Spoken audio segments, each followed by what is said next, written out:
오늘 말씀의 제목은 예수를 잃은 신앙, 또 부제를 정하자고 한다면 출구를 놓친 열심이라는 제목으로 함께 나누고자 합니다. 말씀을 시작하면서 우리가 일상에서 흔히 겪을 수 있는 도로 위에서 어떤 상황을 하나 이야기를 한번 해보겠습니다. 한 운전자가 이제 꽉 막힌 도심을 벗어나서 이제 고속도로를 달리고 있었습니다. 목적지에 이제 거의 다다랐기 때문에 이제 곧 차선을 변경해서 오른쪽 출구로 빠져나가야만 했습니다. 차선을 바꾸려는 찰나 옆 차선에 있던 차 한 대가 양보하지 않고 속도를 이제 높여 같이 달려오기 시작합니다. 여기서 이제 우리들의 이제 묘한 심리가 이제 발동을 하게 되었습니다. 브레이크를 살짝 밟고 어떻게 돼요? 뒤로 이렇게 들어가면 되는 거잖아요. 뒤로 들어가면 이제 그만일 텐데 순간적으로 이 운전자가 이제 그 마음속에 있는 그 승부욕이 이제 발동한 거예요. 자존심이 이제 고개를 들기 시작합니다. 가속 페달을 밟았습니다. 그랬더니 그 옆에 있는 차가 같이 이제 속도를 올리는 거예요. 근데 어떻게 돼요? 더 밟아야 했죠. 두 운전자 사이에 이제 고속도로에서 미묘한 자존심이 이제 발동하게 되고 속도에 대한 어떤 위험한 경쟁이 시작되게 됩니다. 결국 누가 이겼냐면 이 운전자가 과감하게 더 속도를 올려가지고 그 차 앞으로 끼어드는데 성공을 했습니다. 룸미러를 통해 가지고 뒤에 처진 상대방 차를 보면서 흐뭇하게 승리의 미소를 이렇게 탁 짓고 이제 쾌재를 부르고 있었어요.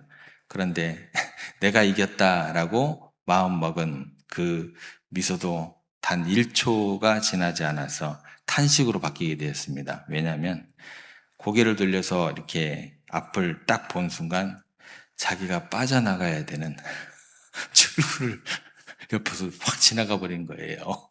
예. 고개를 앞을 보는 자신이 빠져나갈 고속도로 출구가 이미 저 뒤로 휙 하니 지나가 버린 거죠. 그걸 깨달았기 때문에 잠깐의 환호도 미소도 그냥 그 순간 끝나버리게 되었다는 겁니다. 우리들의 어떤 본심에 대한 어떤 우스운 얘기지만 하나의 통찰이 되는 이야기가 되는 것 같습니다. 우리가 왜 이런 어리석은 실수를 반복하게 될까? 우리들은요, 인간들은 절대적인 목적지를 잃어버리는 순간 반드시 절대적인 목적지가 아닌 그 타인과의 상대적인 경쟁에 집착하게 되어 있다라는 거예요. 절대적인 목적지가 뭐였어요? 이 사람에게서는. 오른쪽으로 빠져나가는 게 목적지였어요. 근데 목적지를 순간 잊어버려요. 그리고 그 옆에 차하고 막 경쟁하는 게 이제 순간 목적이 돼버리는 거예요. 사람들이 이렇다라는 거예요. 우리가. 내가 얼마나 더 우월한가, 상대적 위치에 눈이 멀어버리면요. 정작 내 인생이 도달해야 될 진짜 목적지, 본질을요, 그냥 잊어버리고 살게 되더라는 거예요. 이게 도로 위에서만 벌어지는 게 아니다라는 겁니다. 신앙 여정 속에서도 이게 동일하게 반복이 돼요. 우리의 인생의 목적지는 어디예요? 우리의 어떤 바라봐야 대상은 누구예요? 예, 하나님입니다. 목적지는 뭐예요? 하늘 소망이에요. 근데 이게 이제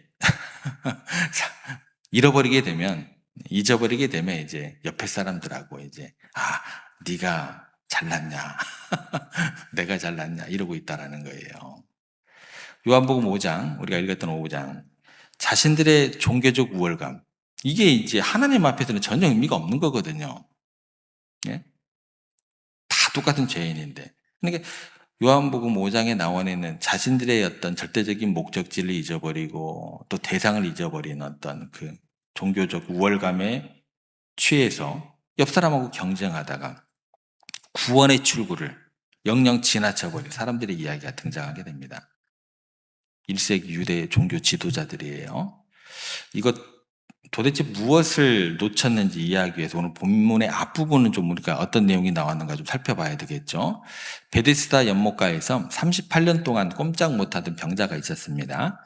평생을 이 사람이 절망과 저주 속에서 묶여 있었던 한 사람인데요. 예수님의 말씀 한마디에 해방과 생명을 얻게 되었어요. 만약에 이게 정상적인 신앙을 가지고 있다고 한다면, 목적지를 정확히 알고 있다고 한다면 이 순간 어떤 일이 벌어져야 돼요? 하나님을 찬양하고 환호해야 될 놀라운 은혜의 현장이 되어야 합니다. 그런데 이게 비정상이었다라는 거예요. 종교 지도자의 반응이 어떠했냐? 그게 5장 16절 말씀인데요. 5장 16절에 보면 이렇게 나옵니다.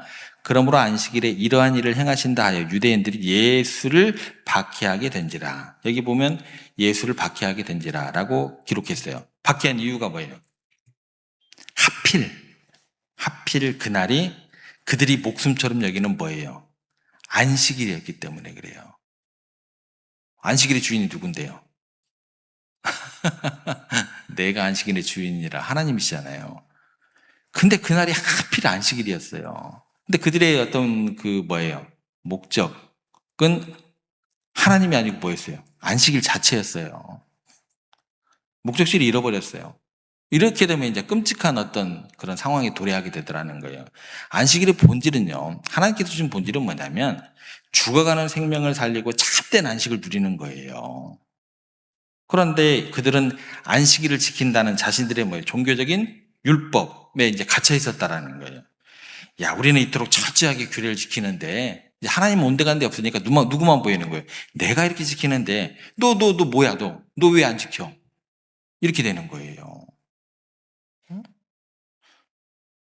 상대적 우월감에 빠진 나머지 정작 안식일의 주인 되시고 생명의 모든 것 되시는 예수 그리스도를 눈앞에 두고도 그분을 어떻게 돼요? 죽이려고 하였더라 이렇게 되는 거예요. 예, 죽이려고 하였더라. 예배 드리면서 사람을 죽일 생각을 해요. 그렇게 되는 거예요. 진짜 목적이 뭐고 우리가 섬겨야 될 대상이 누군지를 모르면은요, 이 자리에 앉아가지고도요, 내가 주일 성수하고 있네 라는 것. 예. 옛날에는 이것도 강조했어요. 본교회에서만 섬겨야 됩니다. 뭐 이런 것들도. 예. 어떻게 사람이 하나님께서 주신 곳이 땅끝까지 가라고 했는데 어떻게 본교회만 섬겨요? 예. 이러한 유대인들의 어떤 영적인 어떤 시력이 이제 마비되는 것들 향해서 예수님께서 36절 말씀을 통해서 그 질병에 대해서 이야기를 조목조목 하시죠. 36절 말씀 보시면 내게는 요한의 증거보다 더 큰 증거가 있으니 아버지께서 내게 주사 이루게 하시는 역사 곧 내가 하는 그 역사가 아버지께서 나를 보내신 것을 나를 위하여 증언하는 것이라. 이 말씀 자세히 보시면 예수님께서 이제 지금 세례 요한의 말보다 더 확실한 증거가 있다고 이야기를 하세요. 예, 그 증거가 뭐냐? 바로 내가 하는 그 역사. 여기서 말하는 역사라는 것은요, 단순히 기적이 아니에요. 마술을 뜻하는 것이 아니에요. 사람들을 홀릴 때요, 이상한 이단들이 홀릴 때, 이상한 목사들이 홀릴 때 뭐예요? 이상한 뭐 기적 같은 거 막 해가지고, 자, 보세요. 뭐 짜고 하기도 하고. 그렇죠?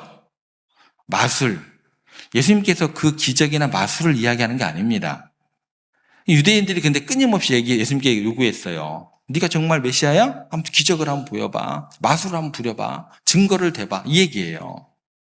그런데 예수님께서 이미 그들이 부인할 수 없는 완벽한 증거를 보여주셨어요. 구약의 선지자들에 대한 메시아의 징조가 뭐냐면 이사야 35장 6절에 보면 메시아가 오시면 그때 저는 자가 사슴같이 뛸 것이요 라고 예언을 했습니다. 예수님께서 금방 어떤 일을 벌이셨냐면 베데스다 목가에서 38년 된 병자를 고치셔서 사슴처럼 뛰게 하셨어요. 증거 보여줬어요. 믿을까요? 안 믿을까요? 안 믿어요. 그 대상이 하나님이 아니었거든요. 메시아가 아니었거든요. 아무리 기적 갖다 줘봤자 마술을 부려봤자 안 믿어요. 이사야 29장과 35장에는 무슨 얘기가 나오냐면 맹인의 눈이 밝을 것이요 라고 예언되어 있어요. 예수님이 날 때부터 소경된 자의 눈에 진흙을 이겨 바르시고 보게 하셨어요. 안 믿어요. 에스겔 37장의 마른 뼈 환상, 이사야 26장에서 하나님이 생기를 불어넣어 죽은 자를 살리실 것을 약속하셨어요. 예수님께서 무덤 속에서 나흘이나 있었던 나사로를 향해서 나오라라고 생명을 주셨어요. 이 모든 기적들이 의미하는 바가 뭐예요? 야, 병 고쳤다 야. 이거예요? 아닙니다. 마술이나 기적이 아니다라는 거예요. 이분이 바로 구약이 수백 년 동안 또 수천 년 동안 지목해온 바로 그 메시아이고 창조주 하나님이시다라는 사실을 가리키는 아주 정교하고 명백한 하늘의 어떤 그 표지판이 되는 그거의 도구에 불과했다라는 거예요. 그런데 유대인들은 이 엄청난 역사를 눈앞에서 보고도 믿지 않았다라는 거예요. 여러분, 증거가 모자라서가 아니에요. 자신들이 쥐고 있던 종교적인 어떤 그 뭐예요?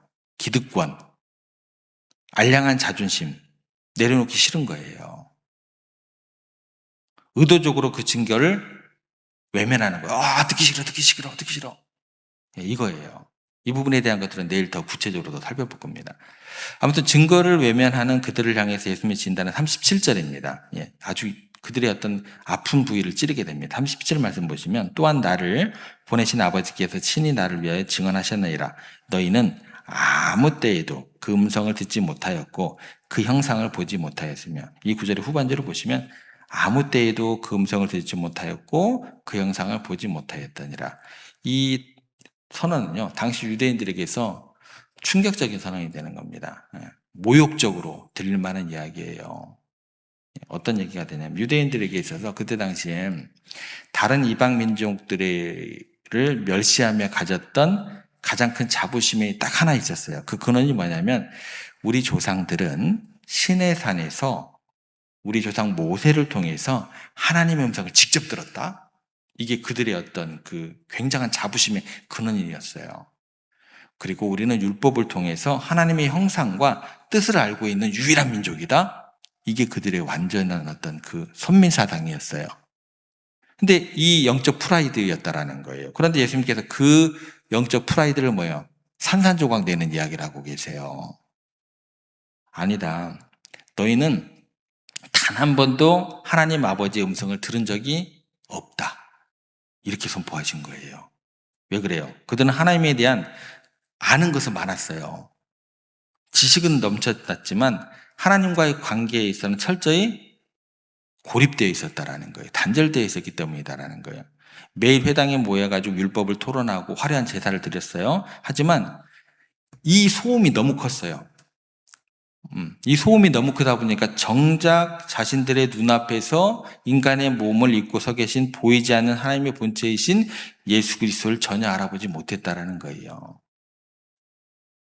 그들의 어떤 그 자랑이 될 만한 예배가 너무나 소음이 됐다라는 거예요. 정작 들어야 될 하나님의 음성을 듣지 못하고 가더라는 거예요. 예를 들어서 이렇게는 접근하면 안 됩니다. 찬양 소리에 막 매몰돼가지고, 야, 우리가 준비 잘해가지고, 막 저렇게 화음이 높아가지고, 온갖 악기로 다 하다 보니까 그것만 듣다 가버린 거예요. 막 큐시트를 막 작성을 해요. 그래가지고 막 몇 분 몇 초에 뭐 어떤 팀이 나와가지고 어떻게 뭐 하고 하다가 그거 준비하다가 그냥 하나님의 음성 못 들고 가버리는 거예요. 그러니까 관계가 빠진 종교, 인간 인격적 만남이 거세된 율법주의, 결국 자신들의 메아리 속에 갇혀버린 영적 뭐예요? 귀머거리가 되어버렸다는 거예요. 이게 이제 그때 당시에 사람들만의 이야기가 아닙니다. 뭐 시스템, 뭐 세미나, 예. 그게 오히려 더 함정이 될 확률이 굉장히 높다라는 거예요. 그렇게 이렇게 이제 철저하게 눈이 멀고 귀가 닫혀져 있었을까? 그 얘기가 이제 38절에서는 그 현상의 뿌리가 되는 가장 어떤 깊은 진단이 나오게 됩니다. 38절 보시면 그 말씀이 너희 속에 거하지 아니하니 이는 그가 보내신 이를 믿지 아니함이라. 그 말씀이 너희 속에 거하지 아니하니, 이게 이제 요한복음 전체를 관통하는 이제 핵심 주제가 되는, 두려운 주제가 되는데요. 유대인들 머릿속에는 뭐가 가득했냐면 율법의 지식이 가득했어요. 그래서 이제 이때 당시에 이제 여러분들 아시다시피 이들의 옷단에는 뭐가 있었어요? 성경 구절을 막 매달아 놓고 다녔어요. 매달려 있었어요. 성경 구절이. 입만 열면 뭐가 나와요? 하나님의 그 말씀이 줄줄줄줄줄 흘러나왔어요. 그런데 예수님께서 너희 속에는 뭐가 없다고 하세요? 말씀이 없다. 예. 무슨 뜻일까요? 거한다라는 단어, 영적인 깊이가 어떤지 우리가 깨달아 알아야겠죠. 말씀이 거한다는 것은 머릿속에 정보가 저장되어 있는 상태를 뜻하는 것이 아니에요. 그것은 말씀이 내 마음의 중심에 뿌리를 내리고 내 가치관하고 인격을 통제해서 나를 다스리는 상태. 그게 이제 말씀이 전자 인격이 돼가지고 우리 가운데 거한다라는 거죠. 말씀이 살아있는 말씀이잖아요. 말씀이 살아있어. 내 골수를 쪼개고, 그렇게 말씀을 하시잖아요.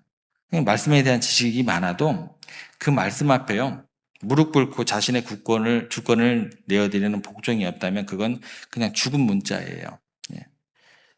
지식은 힘이 됩니다. 아는 것이 뭐예요? 아는 것이 힘이잖아요. 지식은 힘이 돼요. 힘이지만 십자가 앞에서 자기 부인이 동반되지 않는 그 종교적 지식은요, 결국 바리새인들과 같은 괴물이 되는 거예요.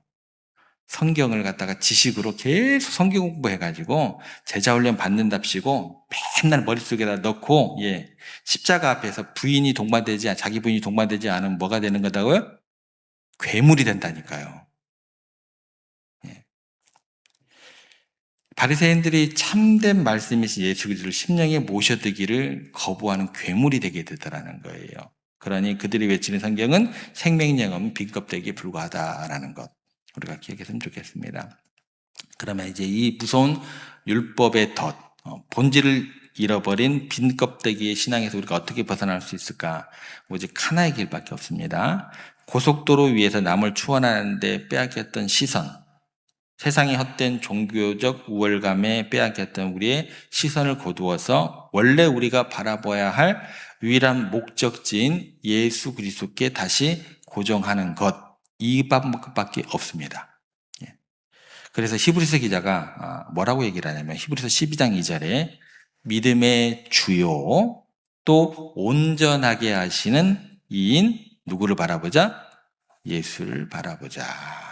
이렇게 이야기를 합니다. 여기서 바라보자라는 것은 시선을 분산시키던 모든 것으로부터 눈을 돌리라는 거예요. 오직 한 분에게만 초점을 단단히 묶어두자라는 것을 의미하는 거예요. 그래서 내가 얼마나 신앙생활을 잘하고 있는지 그 나의 어떠함에 대해서 시선을 돌이키셔야 돼요. 나의 어떠함은요, 아무 필요가 없다니까요, 신앙생활에요. 그건 잘못하다가는, 이거예요. 그러다가 톨게이트 못 빠져나가요. 나의 어떠함 필요 없습니다. 눈을 돌려가지고 십자가에서 나의 죄를 위해서 모든 것을 다 이루신 그리스도의 온전함을 바라보도록 노력하셔야 돼요. 그래서 예수님께서 요한복음 14장 6절에서 이렇게 이제 선언을 하십니다. 내가 곧 길이요, 진리요, 생명이니 나로 말미암아 죽어놓고는 아버지께로 올 자가 없느니라. 근데 이제 이 길과 진리와 생명에 대해서 이상한 사람들이 나타나가지고, 야, 우리 교회의 길과 진리와 생명은 누구야? 뭐 이렇게 얘기를 하기도 하고. 그렇죠. 아무리 우리가 이제 화려한 종교 생활이라도 그것 자체가 목적지나 출구는 절대 될 수 없습니다. 그거 추구하지 마세요. 화려한 종교 생활 또 그런 어떤 모습들 우리 교회에서는 필요 없습니다. 그거 인정해 주지도 않아요, 하나님께서. 저도 인정 못 합니다, 그런 것들. 저에게 그거 자랑하려고 하지도 마세요. 오직 예수 그리스도만이 하나님께로 나아가는 유일한 생명의 길임을 여러분 꼭 기억하시기를 바랍니다. 그래서 오늘 하루 삶을 시작하면서 스스로에게 이제 질문하셔야 돼요. 내 안에 진정 말씀이신 예수 그리스도께서 왕으로 다스리고 계시는가? 이 질문을 오늘 아침에 여러분들 스스로 하셔야겠죠. 우리가 행하는 모든 시간은 열심히 나를 증명하기 위한 빈 껍데기가 되지 않기를 원합니다. 이렇게. 오직 나를 사랑하사 자기 몸을 버리신 예수 그리스도를 향하신 순전한 사랑의 반응이 나의 신앙생활을 되기를 원합니다. 오늘 하루도 우리의 눈을 들어서 생명의 구주만을 바라보시며 그분의 말씀이 우리 내면의 풍성이 다스리게 되는 그런 복된 하루가 되기를 주님의 이름으로 축복합니다.